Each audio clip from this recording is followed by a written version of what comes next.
Hello everyone. Last lecture we talked about two formats for the MIPS instruction set, which is R format and I format. We discussed add and sub for the R format, and with respect to the I format we discussed add I instruction. Now in this lecture we are going to talk about data memory. So the main topic is data memory, and why do we need it and how do we access it.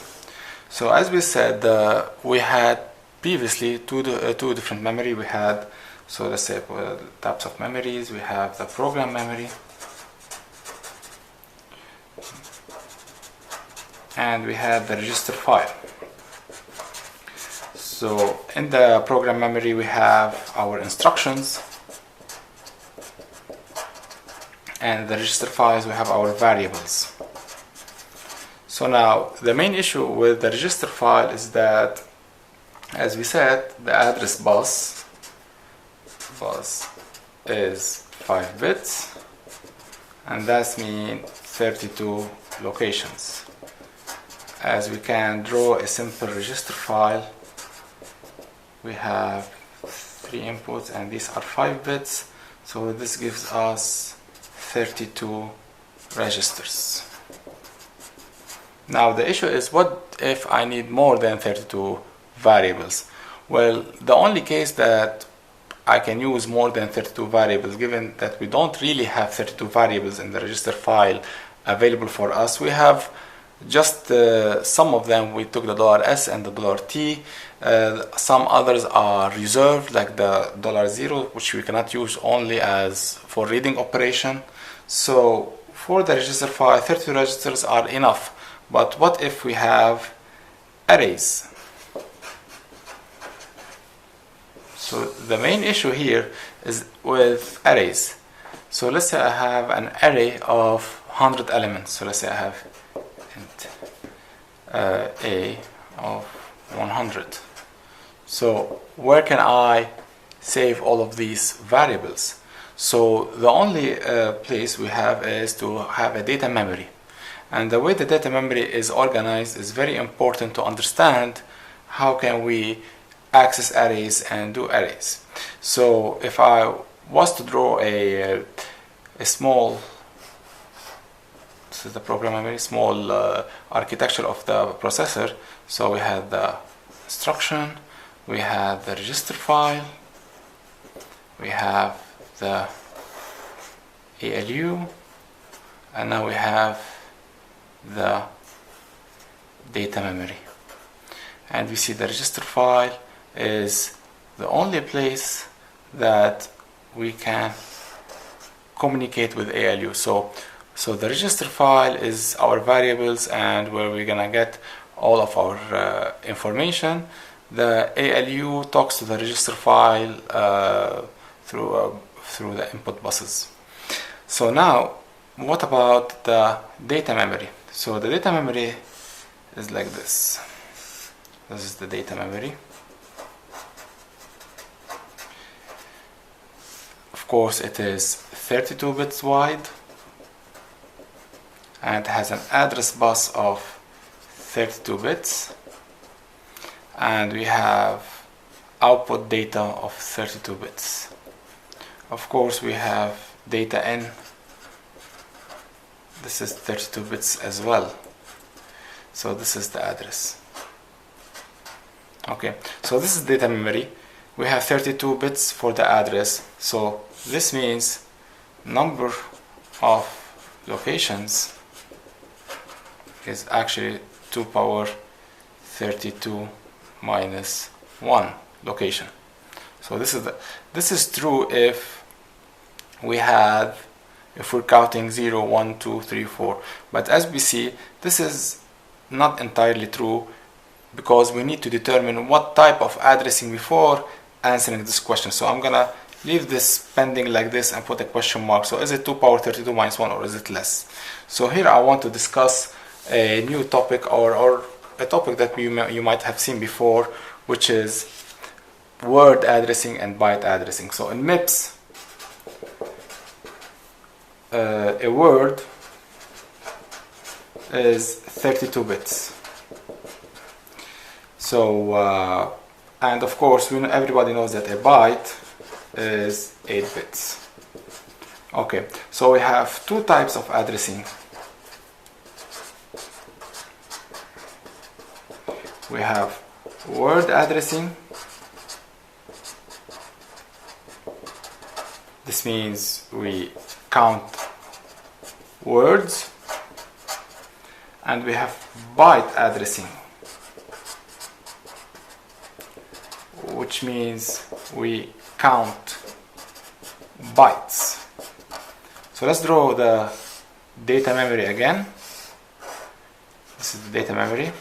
So now, if this could be word 0, this could be word 1, and we can go to word whatever, as big as the memory is. However, this is word. If this is 32 bits, we know that each 32 bits is actually 4 bytes. So this stands to be 4 bytes. 4 times 8 is 32. So what happens is here we put 0, this is byte number 0, and then we have byte number 4. So this is the byte address, and this is word address. So 0, 4, 8, and so forth. Now what do we mean byte address? This means we are accessing individual bytes. So this is byte 0, byte 1, byte 2, byte 3. You can continue like this. This is byte 4, 5, 6, 7, and so forth. So the advantages here is that I can access bytes inside locations in data memory. Also, so this is very useful for ASCII, reading letters and characters and dealing with those 8 bits variables. So in MIPS we use byte addressing. Okay, so this means we adopt this terminology for the bytes, for the addresses. So now what we want to do is we want to see how many locations do we have for a data memory. So, or how many bytes in this case. So if we took the data memory, I'm gonna short it for DM, and we say okay, so this is our data memory. It goes 0, 4, 8. Okay, and here we have the address bus is 32 bits. So however, we're not incrementing, we don't have 2 power 32 locations. We have just probably less than this. So what is the size of this memory in bytes? So we have, so this is only 32 bits. So we have 2 power 32. Okay, this means this is equal to power 30 times 2 power 2. Then this is the number of bytes, 4 bytes for each location, so implies we have 2 power 30 locations, of course minus 1, and each has 4 bytes. Okay, so why is this important for us? So typically in an array, if we're gonna talk about a short detour, we have int a of 5, for example. So what we have is an array of 5 elements. Okay, so 0, 1, 2, 3, 4. Okay, so these are the indices. Okay, so now this is how we write we access the array using the index in C++ or in Java programming. But what about MIPS assembly? So we know that the variable a contains the address of the first element in memory. So this array is stored in memory, and the first address in memory is stored in A. So let us write this. A has the address of the first element. So now if you want to go and look at MIPS, so it's also A has the address of the first element, but now this is 0, this will be 4, this will be 8, 12, and then 16. So we can see that the index is multiplied by 4. Why? Because each location has just one number, and so let's say we have different numbers inside of this. So this is 5, 10, 12, 3, 4. So if you go back and look about our data memory, if we want to put 5, 10, 12, and we continue 3 and 4, we can see that here the address is 0, 4, 8, 12, and 16. So we're counting the bytes. Each number is 4 bytes, is 32 bits. So we need to account for these bits. So this is how we can place numbers or arrays inside the data memory. Now, how can we access those numbers, or how can we store them inside? We have two I format instructions.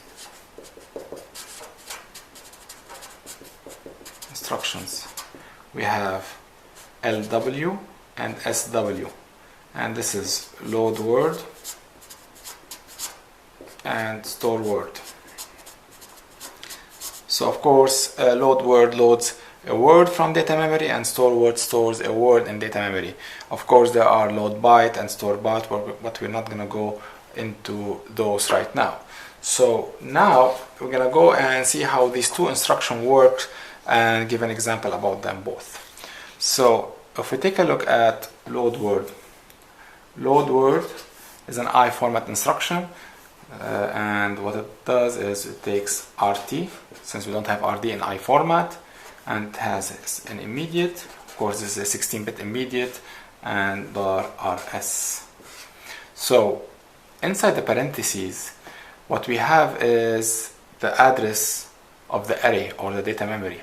So if I go ahead and draw the data memory, if I want to read a specific address, so this is an address that I want to read from, I need to supply it through RS, and we have a special type which is called an RS plus the immediate. It's not just the RS.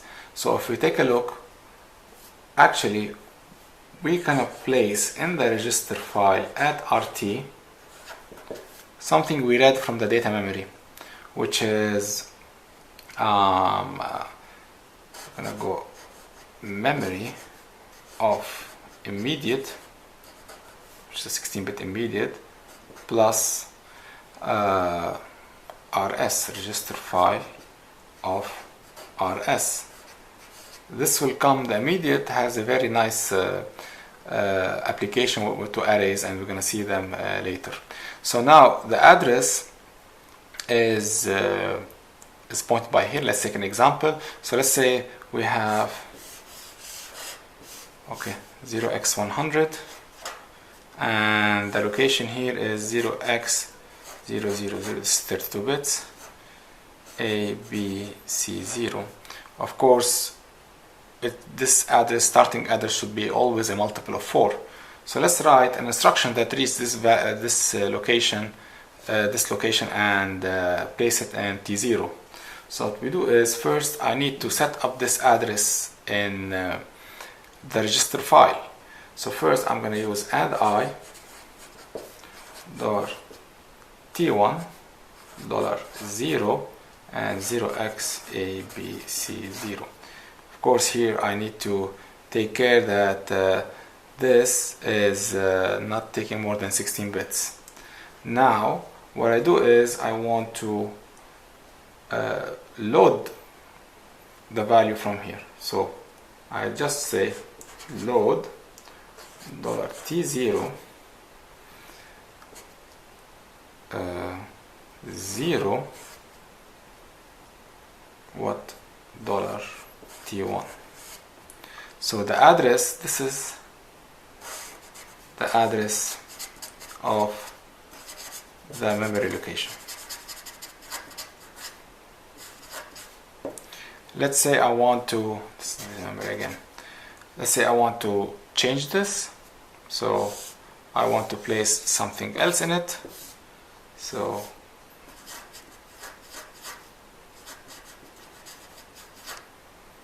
okay, so this was 0x100. So let's say I want to store something else, and I need to say, okay, add I or T2 or 0x200, and that I can do store word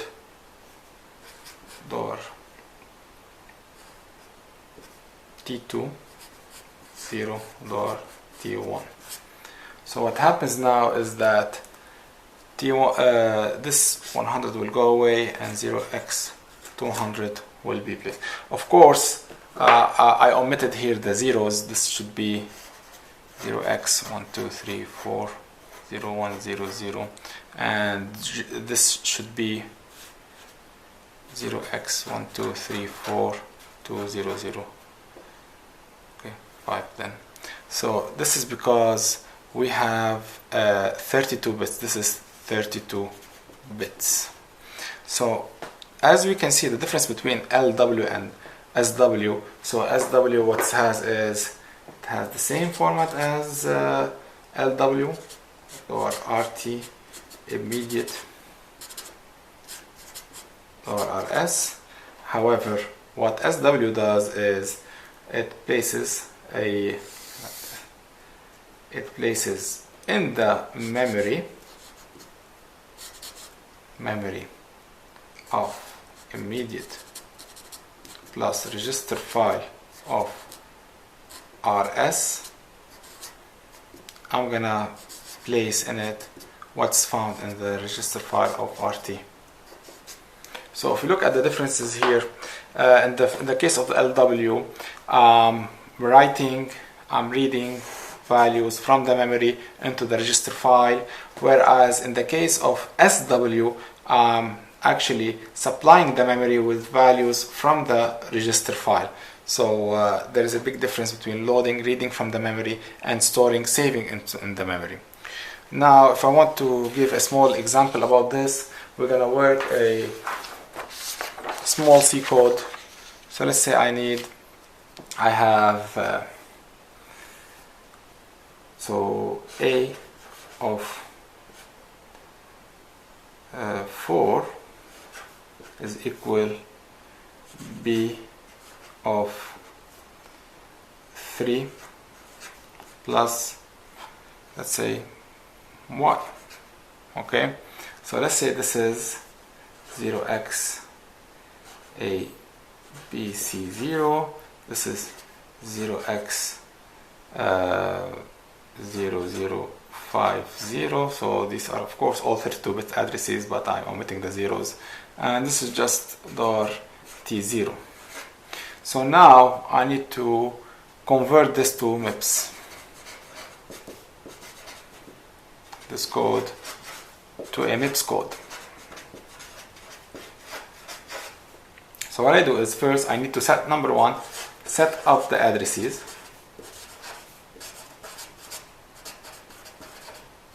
So we have add I, of course, we're gonna use for this door S0, and this is door S1. Door S0, door S0, gonna be 0xabc0.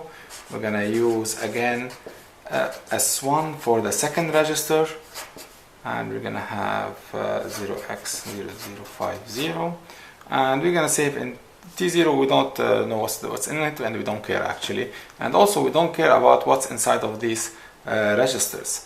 So what we're gonna do is now read the value, read from memory, and perform additions.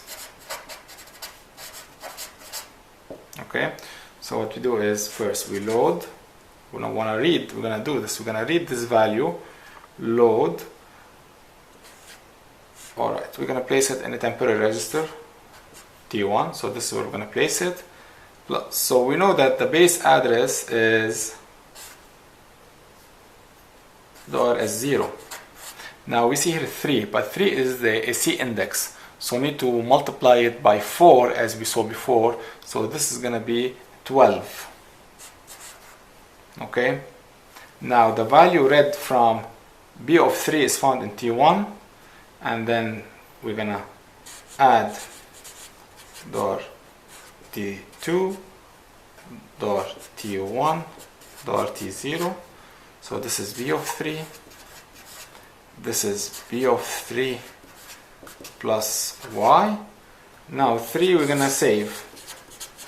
Of course, we're going to save the value into memory location. So what we do is SW, okay, store word.